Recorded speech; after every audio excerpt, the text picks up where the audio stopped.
Welcome to the Property Pendulum, brought to you by Domain and Fear and Greed, the podcast that tells you which way the property market is going to swing and how to make the most of it. I'm Michael Thompson, and I'm joined by Alice Stolz, National Property Editor at Domain, and I've got to say, one of Australia's foremost experts on all things real estate, known, of course, to audiences right around the country for her work on Nine, including The Block. Hello, Alice. Hi, Michael. Confession time, I'm just jumping straight into it today. I love auctions. I think I might have a bit of a problem. I borderline addiction to auctions. There's just something about the drama of them that just entirely sucks me in. If there is ever an auction in our suburb or any kind of neighbouring suburbs, you can pretty much guarantee that I'm going to be there just soaking it all in. It is kind of like theatre, isn't it? Oh. And even the idea that people are standing on the street with a cup of coffee in their hand, whacking their hand in the air and just throwing out a number in front of everybody, which will end up being the biggest purchase of their life to date, is sort of mind-blowing, isn't it? And especially when so many people are kind of naturally introverts and you are being forced to put yourself out there in the most public way possible, making the biggest investment you'll ever make in front of everybody. There's honestly something really bizarre about this, isn't there? What? Yeah, and I think also, usually we're quite private about financial situations. You don't rock up to your kids' basketball and ask the person next to you, how much do you earn? But suddenly you're next to 100 people in the street saying how much you'll pay for a property for you and your family to live in. Yeah, it is quite extraordinary. So today we're going to take a look at auctions, and we are going to go through a bunch of tactics that you can use to win at auction. I suppose the first question here, Alice, is really what is going on here? Because we talked about it. It does feel like a piece of theatre, but it is a strategy by sellers and by agents to essentially elicit the highest price possible, right?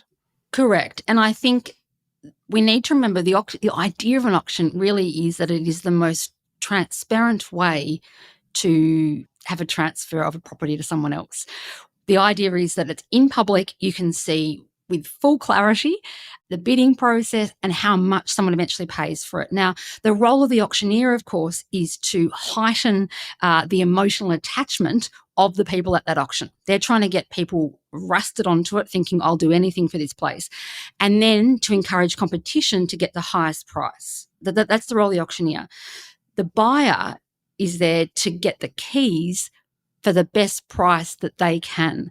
So you have two very competing motivations for these main players. We are setting up for a major clash here, aren't we? Is it just about who has the deepest pockets? Because theoretically, going into an auction, whoever has the biggest budget should win, in theory.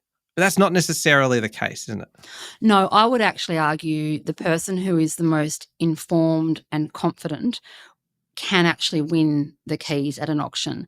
So the deeper pockets definitely help, but you will see people who don't have the information required will be the ones that waver and often are unsure about what their bidding strategy is. So that's why it's important to go into this fully primed for the fight of your life and fully, upskilled in information to really put your best foot forward.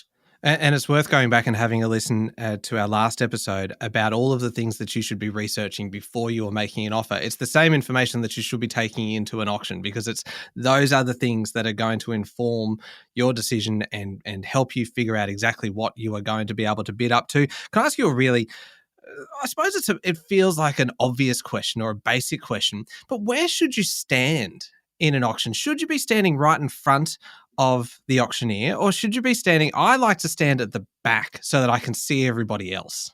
There are kind of two ways of thinking about it.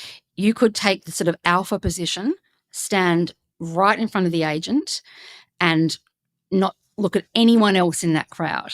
And that's the really sort of primal situation of I'm going to intimidate the people around me and let them realise I don't even care about what they're doing. I love the way that you're tiptoeing around the fact now that I have just declared myself not to be an alpha person, that I'm a beta or whatever else there is somewhere tucked away up the back, just kind of hiding in the corner watching everyone else. But please go on. I've also seen a technique employed where people will stand next to the agent or behind the agent because, of course, you can stand anywhere. You could be sitting in your car as long as that agent can sort of hear the bids that you're making. That's your prerogative where you stand. Many people, though, like the idea of standing sort of on the side, sort of like a 3 o'clock or a 9 o'clock position on a clock to where the agent is, just to understand what's happening around them. I completely understand that I think it's important to watch where people are coming from, watch body language of other buyers, watch how couples are responding to, putting bids in, that sort of thing. But many people just want to also just think, I want all of that out of the way. I'm here to do my job and I'll be solely focused on that auctioneer. You mentioned that the auctioneer's job and the agent's job is to really kind of heighten that connection between the potential buyers and the property. So it feels like an emotional kind of thing that they have to have it.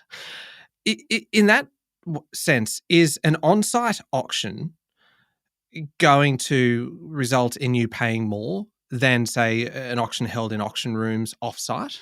It certainly can do. I have to declare that Melbourne is the auction capital of the world. We have the most on-site public street auctions of anywhere in the world, which is quite incredible. Sydney is going more towards that, on-site auctions, and it is absolutely for that very reason that you can see what you're buying. Arguably, when you're in a boardroom or an office or something and talking about, stretching yourself financially, probably some ludicrous amount, it does change it if you can't see that beautiful house in front of you or you can't see the value that you're getting throwing around those bids. It feels a bit sort of disingenuous, I suppose. When you're on that street watching what you're purchasing, it's a lot more, I think, motivating for people. Yeah. And what about being there in person? Is it better to be there in person as the bidder, or can you be on the phone? Can you kind of do it online? I know that online bidding was kind of more of a thing during the pandemic, but is it still an option, and is it a good strategy to consider? Look, a lot of people get their mum or dad to do it, or there's often some sort of nice uncle who's sort of the bidder in the family. And really it's because people just don't trust themselves to make the right decision, or they worry that they will just overstretch. They worry that they won't make confident bids. And I think what they're trying to do is, when people ask that, is to take that emotion out of it, to say, I need someone that's to be completely pragmatic and head first here without leading by the heart. So anyone can do that for you. And that's why I think during COVID, we definitely saw that move to online auctions. It did exist prior to COVID, but it was really, or it had to be embraced during that period. And there are many auctions that will still offer an online facility. And I honestly think whatever works for you, but I know that many people enjoy the fact they could be on their sofa with a mute button to actually sit with their partner potentially on that sofa and make decisions in a much more controlled and calm environment than out on the street with the whole world potentially looking at you. I want to ask you about the actual bidding process in terms of starting the bid and what kind of increments. But before you do that, in terms of knowing the competition, knowing who you're up against for this, can you find out how many people have registered to bid, or is it just a case of looking around and assessing the number of paddles in the crowd? Well, we have different rules in Australia about even needing to register to bid. So Victoria and Western Australia are the only states in Australia where you don't have to register. So this is sort of mind-blowing for people in Sydney, but I could just rock up at any auction and literally bid. Now, the issue, of course, is that, am I qualified to be bidding financially, that is? And that is the reason that many people are saying that the laws should be enforced in Victoria and WA, just to take out this sort of volatility that can actually happen. I hear probably once a month or so of a property being sold to someone and then that person not actually being qualified, and of course, for that poor seller, they've endured that whole campaign, the whole psychological roller coaster. Oh. And then they're basically back at square one. So to register in other states, you do have to. It's a wonderful rule to have that. You can definitely learn a lot from how many paddles that there are there. But I actually think it can also sort of almost increase the competition, because all of a sudden you can really sort of see what's going on here. Whereas, again, in Melbourne, we see this quite a lot. People just rock up, think, I haven't even walked through it, but this looks great. I'm just going to throw my hand in the air. It's bananas, but it happens so often. It's quite incredible. Oh, the theatre of that. God, the drama. I know, and often they'll just come in left of field, and you can often see these crumbling faces of poor first home buyers just going, sorry, what the hell has just happened? I've done so much due diligence on this property, and this person has come in and just swooped in and they've won the keys. Let's talk bidding. Should you start the bidding? Should you be the person who opens the bidding? If you really want this place, do you embrace the confidence? Do you just go, you know what, I'm going to lead right from the beginning? Bang, here's my opening bid. I think of bidding as having two different techniques. You go hard, go early, or become a silent assassin. So the go hard, go early is throwing your hand in the air, ensuring everybody knows that you're there, making that bid. Or do you wait and wait and wait until the agent is literally saying, going once, going twice, and then you're that person who goes in then. And what that does is it means you're not even competing with this volley of bids early. You know what I mean? But that is a very distinct way of playing the auction game. The other thing that people will often do, though, is sort of do what's called a knockout bid. Like do a bid that is, you know, at the upper end of your limit potentially, just to be like, to get rid of all the people who are just there to sort of have a bit of a crack. However, you could argue that doing that means that are you overpaying for a property? So this is why I think when you think about this pendulum of where the market is at any given point in time, it's incredibly important to understand, am I in a hot market, a cold market, or just sort of a steady market? So that changes the approach significantly, doesn't it? If you're at an auction where everything is a bit quiet and there's just not much activity at all, you are not going to come in with a knockout bid and pay kind of at the upper end of what you can afford, because clearly the competition just isn't there. Exactly. And that's the whole point of an auction. They're trying to create that competition. And what they're doing is, if you do the knockout bid, you potentially wasted tens of thousands of dollars when you didn't need to. So I think understanding the market that you're in is incredibly important. In the same way, understanding economic contributing factors at an auction. For example, after the RBA meets, and if you go to an auction and they've increased interest rates and you go to an auction that weekend, 9 times out of 10, buyers are standing there, arms folded or hands in pockets. The mood is so different, and I think that when interest rates start to come down, you'll see the opposite take place. But people really go in a much more offensive or defensive position depending on the climate and the market conditions. Bid increments then. We talked about kind of coming in with a knockout bid or kind of starting with a realistic, reasonable bid. Kind of, is there an optimal size for your bid increments, or is it again just I'm starting to get the idea of it is a case of reading the room and deciding you've got a competitor over here who's kind of going up by small amounts, and then I'm going to come in with a larger amount and try and appear confident. God, there's a lot of different ways to play this. There is, and you have to be very mindful that the agent is also trying to squeeze as much out of you as possible. So they will often say, say you said 5,000 or something, and the agent's like, give me 50, Michael, give me 50 to the man in the blue top over there. And then often people just think, okay, yep. And then all of a sudden you've just paid 45,000 more than what you actually intended to bid to. So I think it's a real tactic to be aware of, that an agent will sort of direct you to say, will you give me that one more or something? And that's that idea of, you need to really have your wits about you, do some quick calculations and be like, no, I'm only going to offer you 10. And then, so I just offered you 5,000 more than anyway. I'm only going to give you 5. Like, really knowing that it's in your right to only offer what you want to without them sort of eking more out of you than what you're willing to pay. It does feel like you need a lot of confidence going into this process, because these auctioneers and agents, they do it every week. They do it every weekend. They are experts in this, that you need to go in there quite sure of yourself. You need to go in there sure of the research that you've done. You need to go in there sure of your financial position. And then you need to go in and just be confident in the strategy that you are taking. And I can suddenly see why there would be a lot of people that would look for the nominated bidder within the family or within their friends group who are able to do that with confidence. Completely.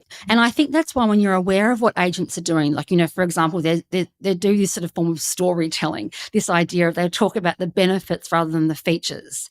So they might say the features are, this has got a wonderful chef's kitchen is a feature, for example, but they'll talk about the benefit being, when you cook for your family, you'll suddenly find yourself, living a culinary dream, and your family will be harmonious and lovely, and your children will clear the table and they'll pack the dishwasher. And they sort of do this to project on you what could be possible. And that idea of also sort of eliciting that more emotional attachment to the property, I guess. But the other thing they do is also create urgency. They'll try to drum up competition to change the bidding and the tempo of the bidding. And the other thing they often do is if there's like 2 bidders and a third joins in, they'll say, and now there's 3 of you. And the idea being there's social proof that this is a great property. But just be very aware of all those tricks being employed to ultimately shift your positioning and thinking, I should and will pay more for this property. It's extraordinary. The science behind it from the agent side, from the auctioneer side. I remember once we were selling a property at auction, and look, we were listening from a bedroom, and the auctioneer built the excitement so well. It was incredible. There was so much theatre, so much drama around it. There was not a single bidder. There was nobody there. You would not know that from listening to the auctioneer from another room. It sounded like it was just going gangbusters out there. But it just showed to me the fact that auctioneers are very, very, very good at what they're doing, and that you need to go into this process fully armed with all of the knowledge and all of the strategies. And that's why people will often just think, I'm too emotionally invested in this. I'm going to outsource either to a buyer's advocate or someone in the family.